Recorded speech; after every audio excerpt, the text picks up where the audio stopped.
Breaking news చేస్తున్నాం. Ahmedabad air India Dreamliner ప్రమాద ఘటనకు సంబంధించిన పరిస్థితులపై హై లెవెల్ కమిటీ సమీక్ష నిర్వహించనుంది. ఇక కాసేపట్లో కీలక సమావేశం ప్రారంభం కానుంది.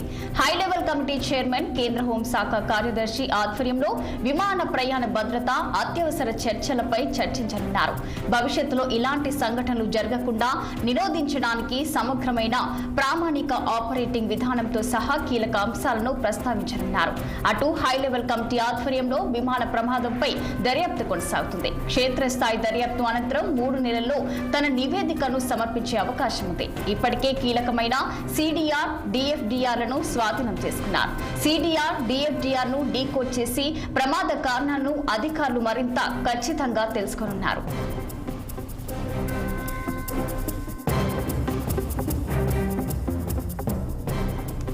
Ahmedabad air India Dreamliner ప్రమాద ఘటనకు సంబంధించిన పరిస్థితులపై హై లెవెల్ కమిటీ సమీక్ష నిర్వహించనుంది.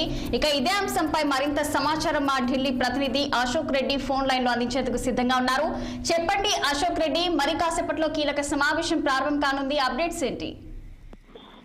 అహ్మదాబాద్ ఎయిర్ ఇండియా ఘటన పైన విమాన ప్రమాద కారణాలపైన హై లెవెల్ కమిటీ సమీక్షలు నిర్వహించింది. విమాన ప్రయాణ భద్రత, అత్యవసర చర్యలపై చర్చించారు. హై లెవెల్ కమిటీగా కేంద్ర హోంశాఖ కార్యదర్శి చైర్మన్ గా వ్యవహరిస్తున్నారు. సో మొన్న అహ్మదాబాద్ ఘటనలో దాదాపు 280 మందికి పైగా పౌరులు చనిపోయారు. అందులో 240 మంది ప్రయాణికులు ఉంటే మిగతా అక్కడ ఉన్న స్థానికులు, మెడికల్ కానీ స్థానికులు చనిపోయారు. సో దీనిపై ప్రపంచవ్యాప్తంగా దీనిపై చర్చ కొనసాగుతుంది. అసలు దేనివల్ల ఈ విమాన ప్రమాదం జరిగింది, ఎందుకు సాంకేతిక లోపాలు, లేకపోతే పైలట్ తప్పిదమా, లేకపోతే మరీ ఇతర కారణాలపైన కమిటీ విచారణ చేపట్టింది. ఇప్పటికే డిజిసిఏ, అదేవిధంగా ఇంటర్నేషనల్ సంబంధించిన సంస్థలు కూడా అయితే ఎయిర్ ఇండియాకి సంబంధించిన సంస్థ ఇంటర్నల్ టెక్నికల్ టీము, బోయింగ్ విమానం సంబంధించిన టెక్నికల్ టీము, ఇతర ఏదైతే ఈ సాంకేతిక టెక్నికల్ టీమ్స్ ఉన్నాయో అందరి ఆధ్వర్యంలో హై లెవెల్ కమిటీ విచారణ చేపట్టింది. సో అందులో భాగంగానే ఈ హై లెవెల్ కమిటీ ఏర్పాటు చేశారు. సో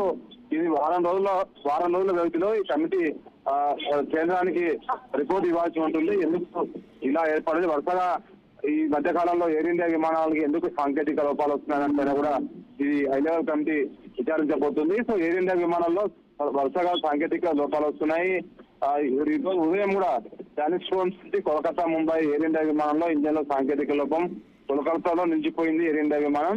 సో అర్ధరాత్రి 12 గంటల 45 నిమిషాలకు కోల్కతా వచ్చిన విమానం తెల్లజామున 2 గంటలకు ముంబై బయలుదేరాల్సిన విమానం ఎడమ ఇంజన్ లో సాంకేతిక లోపం గుర్తించి భద్రతా కారణాల దృష్ట్యా కోల్కతాలోనే ప్రయాణికులు దింపారు. సో దీనివల్ల చూసుకుంటే ఎయిర్ ఇండియా విమానాల్లో సాంకేతిక లోపాలు ఉన్నాయి భిన్నంగా తెలుస్తోంది.